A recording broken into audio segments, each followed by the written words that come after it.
Trump left the cabinet meeting at the White House with Cuba, at the center of a pressure campaign that no longer seems to be just talk. This Thursday, May 28, 2026, the movement in Washington shows that a list is ready against the Castro regime, with Marco Rubio pointing to Gaesa as the economic heart of the dictatorship. The Pentagon keeping options on the table, and the White House treating the island as a direct threat just a few miles from Florida. The target is not the Cuban people. The target is the communist structure that controls money, ports, hotels, banks, companies, and military power while the population faces blackouts, hunger, fear, and flight.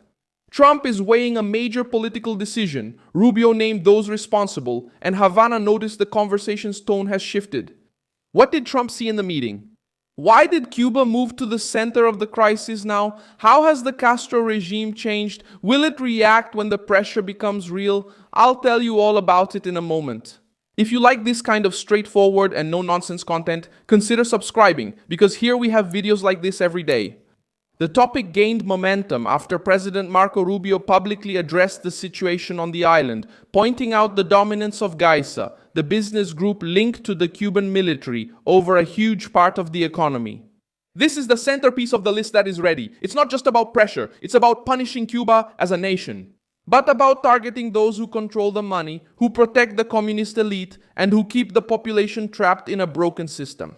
Trump didn't go into this meeting to repeat old phrases against communism. He went in with a government strategy: identify the regime's power center, isolate its operators, squeeze their sources of money, and keep American strength as a warning. The White House knows that Havana is trying to sell an image of normality. But Rubio's own speech dismantles that version by stating that the regime's wealth doesn't reach the Cuban people. That's where the narrative changes. Cuba no longer appears just as an old and poor dictatorship. Cuba appears as a security problem, led by a military-economic elite that uses the suffering of its own people as a political shield. Rubio's speech during the meeting was harsh because it struck a nerve with the regime.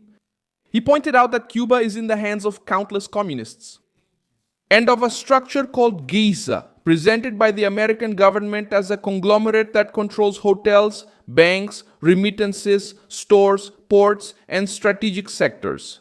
This accusation carries weight because it takes the dictatorship out of the realm of ideology and makes it about money. Washington is saying that Cuban misery is not an accident, nor the people's fault, nor just an external effect. Cuban misery is used by an elite that concentrates power and then asks the world for relief. The list of measures against Cuba starts with this economic attack. The Trump administration had already been expanding sanctions against individuals and companies linked to the Cuban military structure. The strategy directly targets the machinery that sustains the regime from within. The goal is to cut off access, expose operators, and increase the political cost, and make it clear that businesses linked to the communist apparatus can become targets. This puts businessmen, family members, intermediaries, and external allies on alert. Those who lived for years protected by the shadow of the regime now need to calculate whether it's worth continuing to carry Havana's burden. The second move comes through the legal and immigration fronts. In recent days, names linked to the Cuban elite have started to appear in legal proceedings in the United States. The case of Hades Lastres Morera, sister of a powerful leader of Gaesa, gained attention after American authorities revoked her permanent residency and pointed out her connection to the regime.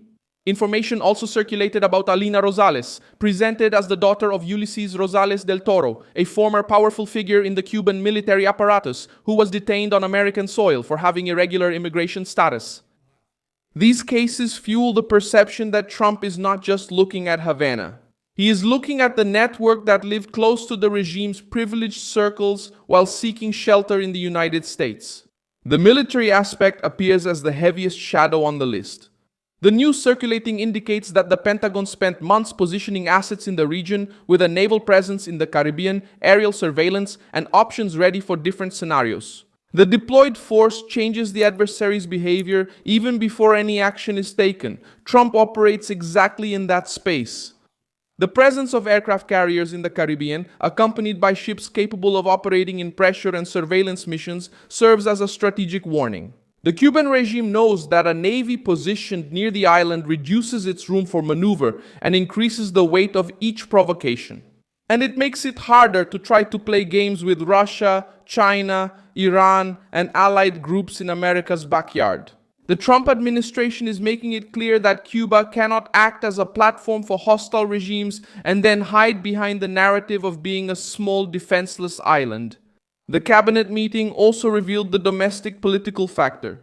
Trump lets Rubio take the lead on Cuba because the secretary knows the issue, talks to the Cuban-American community, and understands the symbolic significance of the Castro dictatorship for Florida and for the entire American right.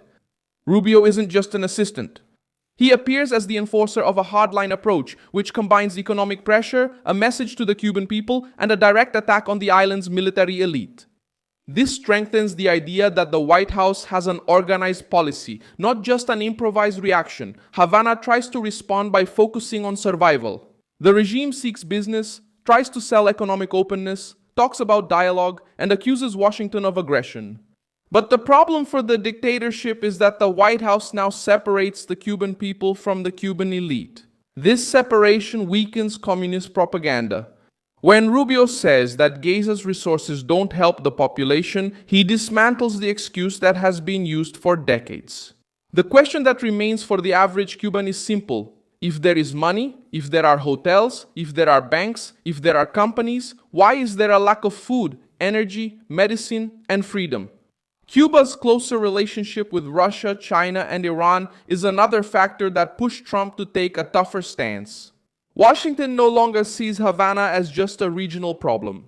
It sees it as part of a network that could serve interests opposed to the United States. That's why the cabinet meeting becomes more significant.